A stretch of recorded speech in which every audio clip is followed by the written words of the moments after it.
Ever bought something and later asked yourself, why did I even need this? It feels random, but it's not. It's psychology. Every advertisement you see is carefully designed to influence your thoughts, emotions, and decisions without you even realizing it. Brands don't just sell products anymore, they sell feelings, habits, and behavior. And once you understand these psychological tricks, you'll start seeing ads in a completely different way. One of the most powerful tricks used in advertising is the scarcity effect. You've probably seen phrases like, "only a few items left," or "sale ends tonight." These messages create urgency. When something feels limited, your brain automatically assumes it must be valuable. Even if you didn't plan to buy it, you suddenly feel pressure to act quickly.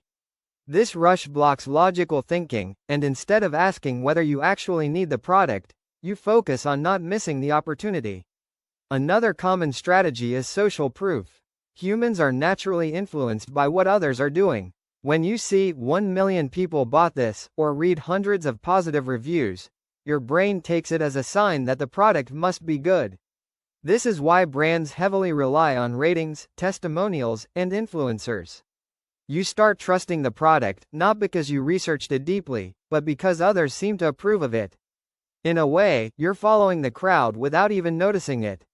Then comes the anchoring effect, which is all about pricing.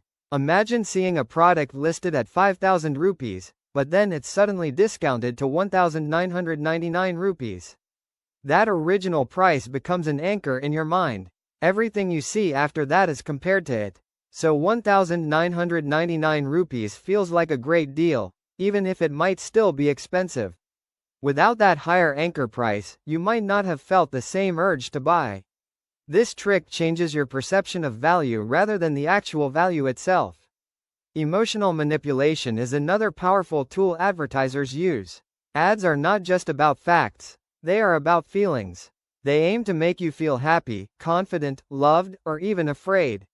For example, a perfume ad doesn't really focus on how the product smells. Instead, it shows attractive people, confidence, and attention. It sells a lifestyle, not a product. When your emotions are triggered, your ability to think logically decreases. You're no longer buying based on need, you're buying based on how you want to feel. Closely related to this is the fear of missing out, also known as FOMO. Advertisements often suggest that everyone is using a certain product or trend. This creates a sense of urgency and anxiety, making you feel like you might be left behind if you don't join in. It's not just about the product anymore, it becomes about belonging. You start thinking that buying it will keep you relevant or connected with others, even if you didn't care about it before. Another subtle but effective trick is repetition. The more you see something, the more familiar it becomes. And your brain tends to trust what feels familiar. This is why brands show the same ads again and again across different platforms. Even if you ignore it at first, over time it starts to feel reliable and safe. Eventually, when you're making a choice, that familiar brand pops into your mind first, increasing the chances that you'll choose it. Finally, there's the concept of authority. People tend to trust experts or figures who appear knowledgeable. That's why advertisements often include doctors, professionals, or celebrities endorsing products. Even if you don't consciously think about it, their presence builds trust. Your brain assumes that if an expert recommends something, it must be good.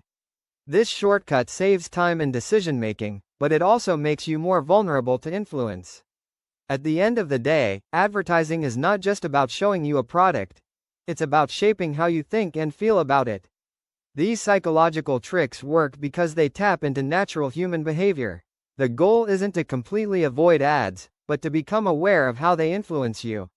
Because once you start noticing these patterns, you regain control over your decisions. And instead